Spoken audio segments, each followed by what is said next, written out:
बुद्ध और भिखारी। एक बार एक शहर में एक भिखारी रहता था। वह अपना और अपने बच्चों का पेट भरने के लिए भीख मांगता था। भीख मांगना ही उसका काम था। वह सारे दिन में जितना भीख मांग कर इकट्ठा करता उसी से अपना घर चलाता था। लेकिन वह भिखारी यह सोचकर बहुत निराश होता था कि उसके जीवन में बदलाव कैसे आएगा, और हर बार जब उसके मन में यह विचार आता है वह सोचकर निराश हो जाता था। एक दिन भिखारी ने बाजार में देखा कि काफी लोग निराश होकर आंखों में आंसू लेकर गौतम बुद्ध के पास जाते हैं और जब वापस आते हैं तो बहुत खुश होते हैं। लेकिन उसे यह समझ नहीं आ रहा था कि गौतम बुद्ध के पास ऐसा क्या है जो हर कोई जाता है वहां से खुश होकर ही वापस आता है, न तो वहां से वापस आने वालों के हाथ में सोना चांदी होता है और न पैसे होते हैं, लेकिन फिर भी वहां से खुश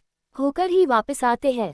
फिर उस भिखारी ने सोचा कि मैं भी गौतम बुद्ध के पास जाता हूँ और देखता हूँ वहां पर ऐसा क्या है जिससे लोग इतने ज्यादा खुश हो रहे हैं। फिर अगले ही दिन वह भिखारी गौतम बुद्ध के पास चला गया। वहां पर लोगों की कतार लगी हुई थी। वह भी कतार में खड़े होकर इंतजार करने लगा। फिर भिखारी का नंबर आया तो भिखारी ने गौतम बुद्ध से कहा कि मैं गरीब आदमी हूँ और भीख मांगकर अपने घर का गुजारा करता हूँ। मैं अपनी जिंदगी से बहुत ज्यादा परेशान हूँ। मुझे बताइए कि मेरा जीवन कैसे बदल सकता है। गौतम बुद्ध ने कहा कि तुम गरीब नहीं हो, तुम्हें ऐसा लगता है कि तुम गरीब हो। तुमने कभी भी किसी के लिए कुछ भी नहीं करा है, न ही कभी किसी को दान दिया है। ये सुनकर भिखारी सोच में पड़ गया और गौतम बुद्ध को कहने लगा कि मैं तो खुद एक भिखारी हूँ, मैं किसी को क्या दान दे सकता हूँ।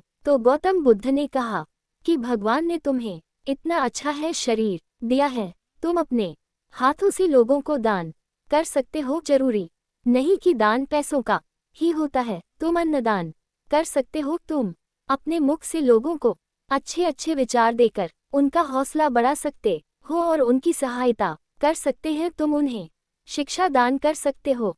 गरीब तुम नहीं हो, गरीब तुम्हारा दिमाग है। तुम्हें इस विचार से हटकर दूसरों की सेवा करने के बारे में सोचना चाहिए। ये बात सुनकर भिखारी बहुत ज्यादा खुश हो गया और वह संतुष्ट होकर वहां से चला गया। नैतिक शिक्षा। इस कहानी से हमें ये शिक्षा मिलती है कि मैं गरीब हूँ, इस बात से चिंता करने से समय बर्बाद होता है और यह बिल्कुल भी सत्य नहीं है। सत्य है कि आपको भगवान ने बिल्कुल सही शरीर दिया है, हमें इसका इस्तेमाल करके आगे बढ़ना चाहिए और खुद के जीवन को बेहतर बनाना चाहिए।